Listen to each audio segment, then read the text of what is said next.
Hi Sparkles, it's Jordan Sparks. Welcome back to my channel. Today we are going to be reacting to a little sneak peek preview of the new dance cast of Season 8, Dancing. So thank you to Mary's Dance World for creating this video so that I could react to it. I will leave a link to Mary's Dance World's channel in the description below. So if you're interested in that, make sure to give this video a great big thumbs up, hit that juicy red subscribe button if you are brand new here, and stick around. Thank you to those of you that wished me well after my surgery. I am still recovering. I'm wearing like a fake tooth in my mouth at the moment because I had a tooth surgically extracted from my gums, so it has been very painful. I do have a video coming on that later. There's more to that story, so I'm saving that video for a later time, but don't worry, it is coming for those of you that are curious. Let's hop into the video.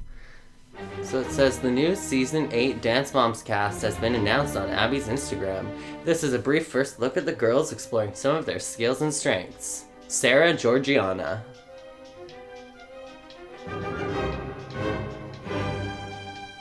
So she's 10 or 11.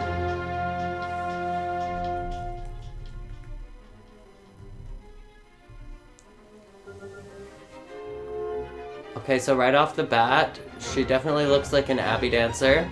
So Abby apparently has not changed what she's looking for. She's still looking for extremely flexible girls that, well, not just girls, I guess, in this season, but extremely flexible, hyper-mobile acro dancers with clean lines, great legs, great feet, it looks like.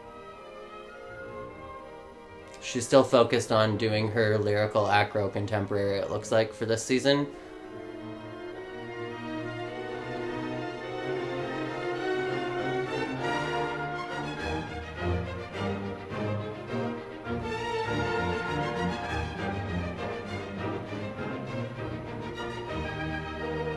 Very nice turns. I love when a dancer is really flexible and has really nice turns, because it is really hard to have really nice turns when you're flexible. You have to work really hard at your strength and control. So that's how, for me, I can tell if a dancer really works hard. So this is Savannah Christich. Her dance style looks literally exactly the same. Again, hypermobile, great legs, great feet. Great technique. Even better turns.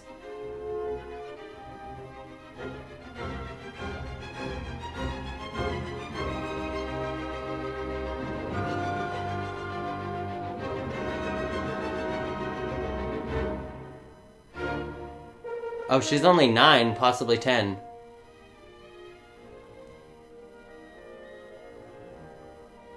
So here's Cameron. She's the one that I was really interested in. She's only 6, apparently. Aw. She reminds me of, like... she kind of reminds me of JoJo. She kind of reminds me of, like, really, really, really young Nia. Like, Season 1 Nia. In terms of her, like, performance quality. But great technique. For a 6-year-old, wow. This is Brady, this is the boy. Again, amazing flexibility, amazing technique, great lines. Jealous of his feet. Look at those feet. Yeah, beautiful extension. Definitely an Abby style dancer. Oh, he's 12, possibly 13. Okay. Well, he's really, really tiny for his age. I was probably about that age I was probably about that size when I was 12 too. I was very small. But he will definitely fit in well with the group then, so I'm sure that's what Abby was thinking when she was picking him, because beautiful technique, and he'll blend in with the group, so that's good. Giannina Paolo Antonio? Correct me if I'm saying that wrong. She's also 12 or 13. Also looks really small for 12 or 13. Abby has a thing for wanting to cast like really short dancers, I find. Like this has been since Season 1. Like the big controversy with Peyton and her mom always comparing her to Chloe was because they were tall. Abby very rarely brings in tall girls, and if she does, she kicks them off the team.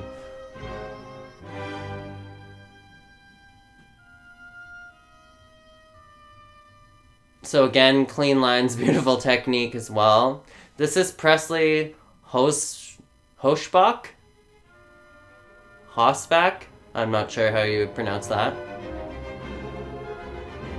Literally, all of these girls have such similar choreography so far to what Abby would give them anyways, like a bunch of acro tricks and a bunch of extensions, so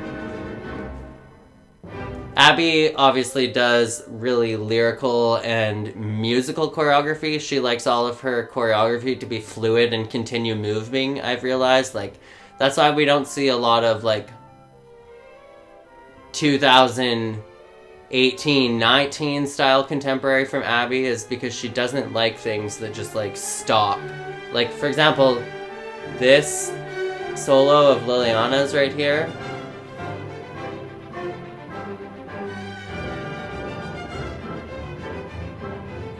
Nah, maybe not. I was gonna say, this isn't something that Abby would choreograph, but this is pretty typical to what Abby would give Liliana. But Abby doesn't typically like contemporary that just like stops and like holds an extension. She likes it to like keep flowing with the music, I've noticed. Like, there's like a step for every count.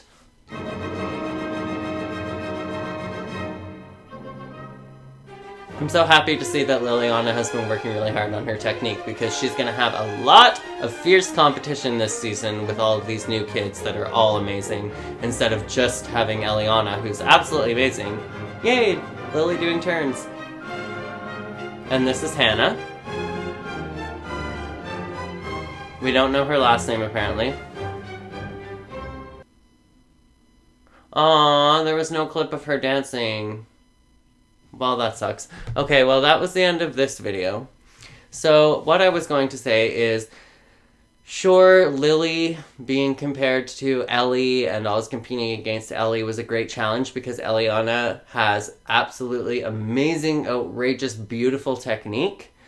And especially while she was on Dance Mom, she was known as, like, the technical, slower dancer, whereas Liliana was, like, the cutesy, faster-paced dancer.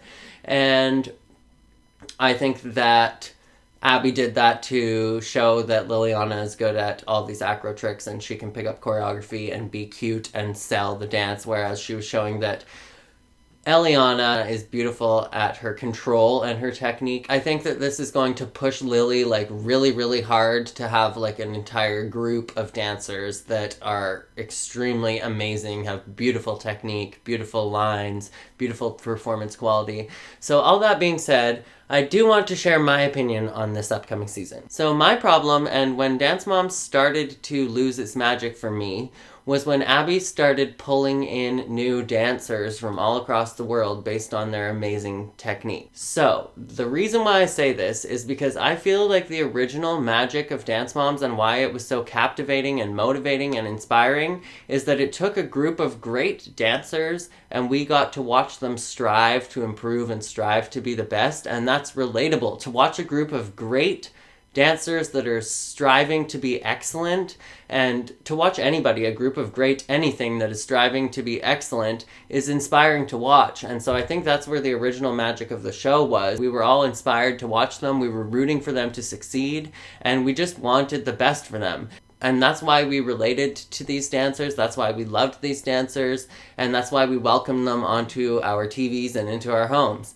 And so I feel like that magic, to me, at least, this might be an unpopular opinion, is a little bit lost when you go searching the entire globe for the best dancers, because they already have shows like that, like So You Think You Can Dance to find the best dancers, and World of Dance. And so the magic with Dance Moms and the reality TV component of it was that they were just regular dancers. Like, you could find a group of girls like this, not necessarily anywhere, because they're all great dancers, but you could find a group of that at any amazing competition studio across North America. So that's why it was so relatable, and that's why it inspired so many people to continue dancing. But when you put a group of amazing dancers that are already the best of the best for their age group, that don't have a lot of room to grow. Like, of course, Cameron, being just like 6 years old, has a lot of room to grow technically, but like her performance value is amazing, and for her technique at a 6-year-old or 7-year-old level is like absolutely amazing. So for their age group, they don't have a lot of room to grow.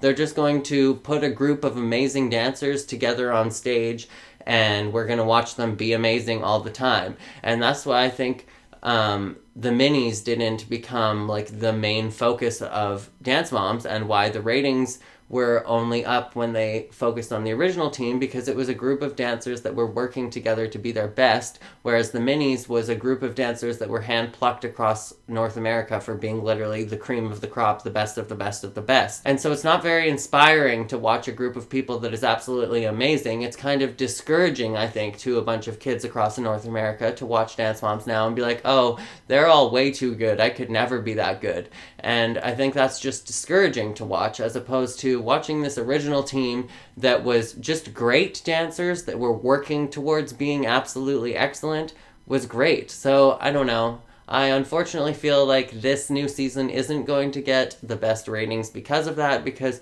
when you're already absolutely amazing, like, where do you go from there? I feel like it's a lot more entertaining when the dancers had a lot more room to grow.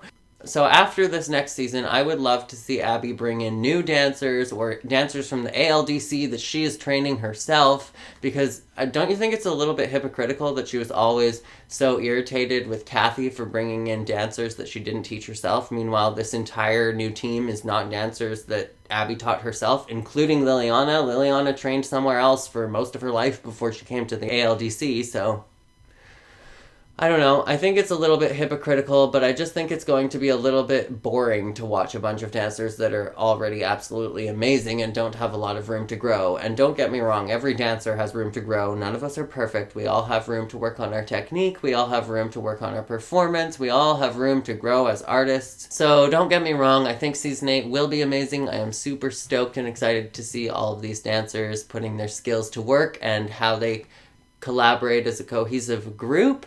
But I do think it would be more magical if it was just average great dancers that were working really, really hard, and specifically dancers that Abby actually trained at her studio would be great. If they were ALDC dancers, I would be a lot more happy than if she was like plucking all these dancers from everywhere across the United States. So that was my opinion on all of the new dancers for Season 8, but let me know your opinion in the comments below, and I think that is it for this video. So as always, make sure to be weird, be wild, and stay sparkly, and if you have any recommendations for other videos that you would like me to react to, definitely let me know in the comments below, and I will catch you in the next video. Bye!